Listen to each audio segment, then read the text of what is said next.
Artillery सेना का वो हिस्सा जो जंग में बड़ी बड़ी तोपों से रॉकेट्स और मिसाइल्स छोड़कर दुश्मन को बेअसर कर देता है।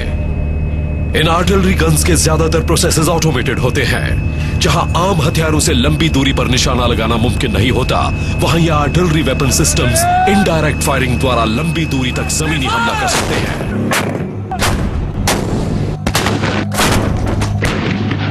इनडायरेक्ट फायरिंग सिस्टम्स के विकास और लगातार सुधार की वजह से विश्व युद्ध में जितनी जाने तोपों की वजह से गई, उतनी किसी और हथियार से नहीं।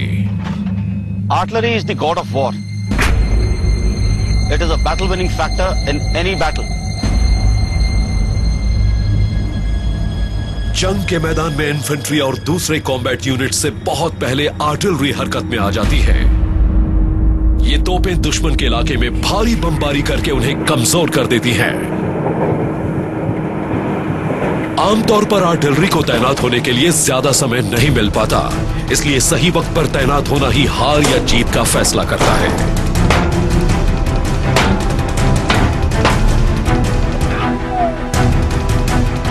आर्टिलरी फौज यानी तोपची, जिन्हें गनर्स भी कहा जाता है, इन्हें हमेशा दुगनी तेजी से काम करना पड़ता है। सही ढंग से तैनात की गई आर्टिलरी फायर किसी भी जंग का रुख बदल सकती है।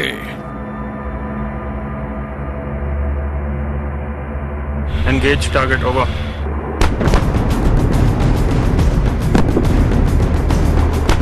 दुश्मन के ठिकाने पर बीचों बीच लगातार बमबारी करने से वो तितर बितर हो जाता है और उसके हमला करने की क्षमता घट जाती है, जिससे टैंक, इन्फेंट्री, कॉम्बैट व्हीकल्स और पैदल सैनिक ज्यादा तेजी से आगे बढ़ पाते हैं।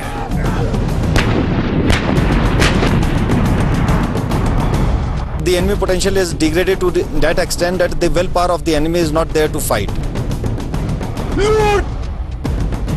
घातक बमबारी की क्षमता के कारण आधुनिक रणनीतियों के फैसलों में आर्टिलरी की खास भूमिका है। Artillery is the last argument of kings. It begins with RT and ends with RT. Artillery सही मायने में एक मल्टी टेरेन लड़ाकू है। इन तोपों को किसी भी तरह की भूमि पर तैनात किया जा सकता है, मैदानी इलाकों से रेगिस्तानों तक, पहाड़ों से बर्फीली चोटियों तक या घाटियों में भी। तभी तो इंडियन रेजिमेंट ऑफ आर्टिलरी का मूल मंत्र है सर्वत्र इज्जत व इकबाल, यानी सभी जगहों पर रुतबे और शान के साथ।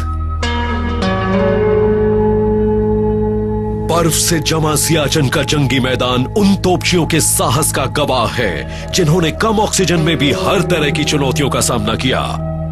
मैदानी इलाकों और रेगिस्तानों में तो इन तोपों को हमले के ठिकाने तक चलाकर ले जाया जाता है, लेकिन 21,000 फीट ऊपर पहुंचाने के लिए इन्हें अलग अलग हिस्सों में बांटकर हाथों से घसीटा जाता है और फिर पहुंचकर दोबारा जोड़ा जाता है।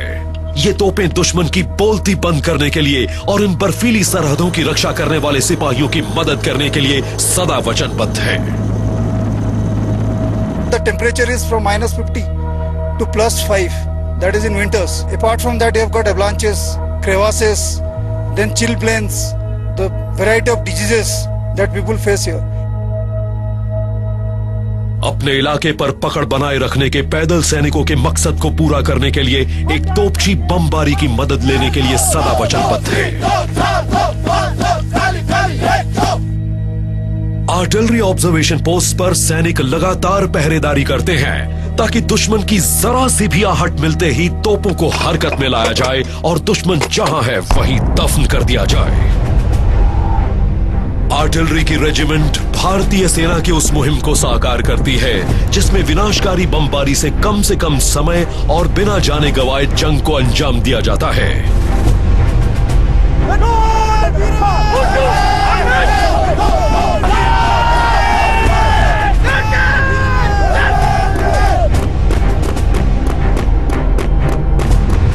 चुनौतियों को मुंह तोड़ जवाब देने वाले इन तोपचियों ने अपनी ताकत के प्रदर्शन से बार बार यह साबित किया है कि यह जंग की किस्मत को पूरी तरह बदल सकती है।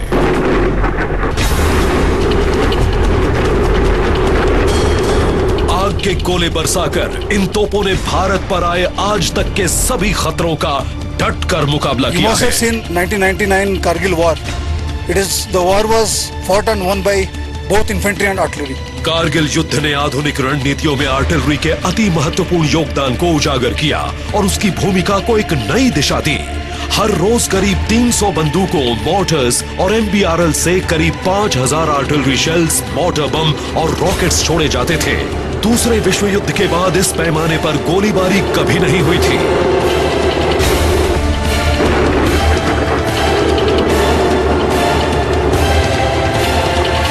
भारत के आर्टिलरी वेपन सिस्टम्स 1 से 45 किलोमीटर के घेरे में कहीं भी निशाना साध सकते हैं।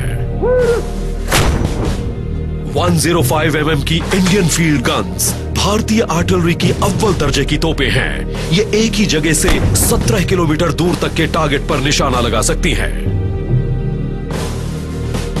इंटेंस फायरिंग मोड में ये एक ही मिनट में 5 राउंड्स फायर कर सकती हैं और इन्हें मैदानों में, रेगिस्तान में या पहाड़ों पर तेजी से तैनात किया जा सकता है।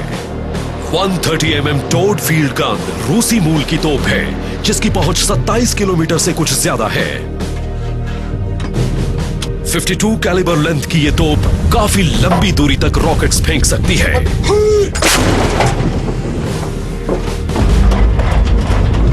बोफोर्स की 155 mm FH-77 फील्ड हॉबिट्जर को दुनिया के सबसे बेहतरीन और क्रांतिकारी टोड फील्ड आर्टिलरी सिस्टम्स में से माना जाता है।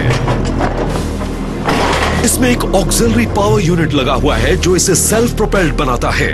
इसकी पावर यूनिट से ही इसके हाइड्रोलिक सपोर्टेड ऑपरेशंस चलते हैं जिसकी वजह से ये इस्तेमाल में काफी आसान है। बोफोर्स FH-77 जैसी आधुनिक आर्टिलरी गन्स पहाड़ों को पार करते हुए 30 किलोमीटर दूर बसे ठिकानों को भी उड़ा सकती हैं। As we are all aware that in the mountainous range there are various ridge lines having various heights. So you need to clear all those heights. Gun को ऐसे एंगल में पोजीशन किया जाता है जिससे गोले पर्वतों को पार करके सीधे दुश्मन के ठिकाने पर जा गिरे और दुश्मन पूरी तरह स्तब्ध रह जाए।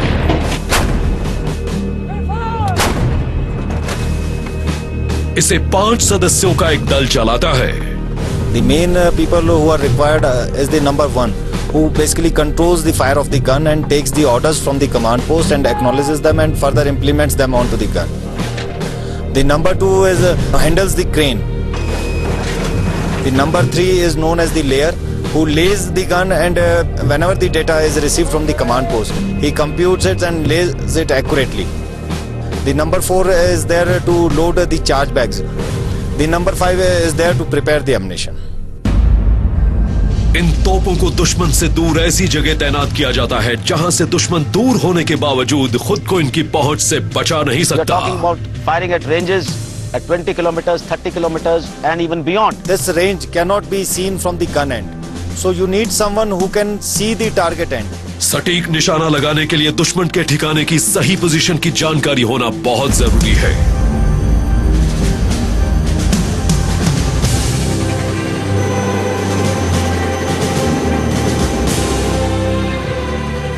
आर्टिलरी फौजियों की एक टुकड़ी एयर ऑब्जर्वेशन पोस्ट और इन्फेंट्री के बीच का तालमेल करती हुई तोपों का मार्गदर्शन करती है।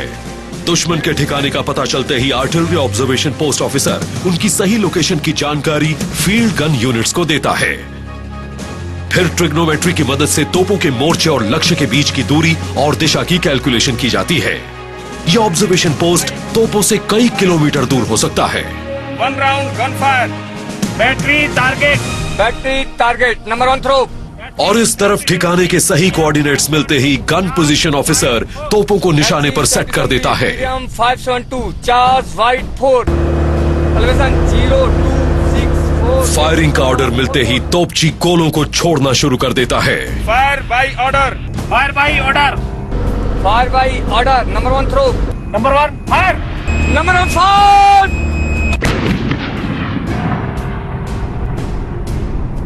They are not able to see the target.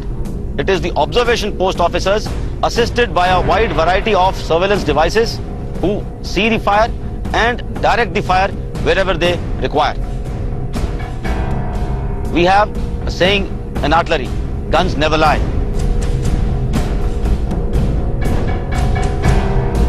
We are able to achieve a very high degree of accuracy. सटीक निशाना लगाना न सिर्फ जंग के नजरिए से जरूरी है बल्कि आर्थिक रूप से भी। क्योंकि तोपों में लगने वाला एम्यूनेशन बहुत महंगा होता है। प्रिसिशन गाइडेड म्यूनिशंस के एक एक गोले की कीमत 16 लाख रुपए से भी ज्यादा हो सकती है। कुछ global positioning guided artillery rounds की कीमत तो 45 लाख तक पहुंच जाती है। भारी लड़ाई के दौरान एक तोप को ही एक रात में 3000 राउंड्स तक फायर करने पड़ सकते हैं, जो तोपचियों के लिए आसान नहीं है। इसका मतलब उन्हें शारीरिक और मानसिक तौर पर पूरी तरह स्वस्थ रहने की जरूरत है, ताकि वो हर आदेश का पालन पूरे उत्साह से कर सके।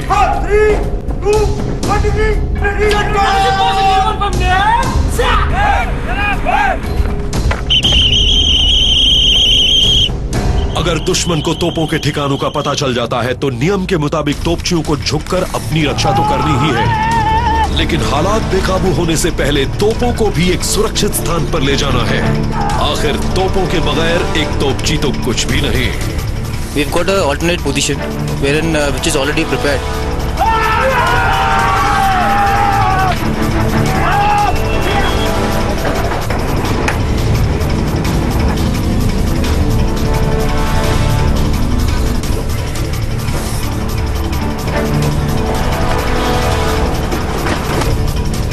दुगनी तेजी से काम करने की क्षमता ही तोपचियों की खासियत है। फायरिंग रोककर 3500 किलो की इस फील्ड गन को निकाल ले जाने में इन्हें सिर्फ 5 मिनट लगते हैं। We have to continue giving our fire support to our jawans who are sitting ahead, and from there we carry out the same task as before. पलक झपकते ही तोपों को तैनात कर पूरी तेजी से कार्रवाई करने की क्षमता ही इनका प्रमाण पत्र है।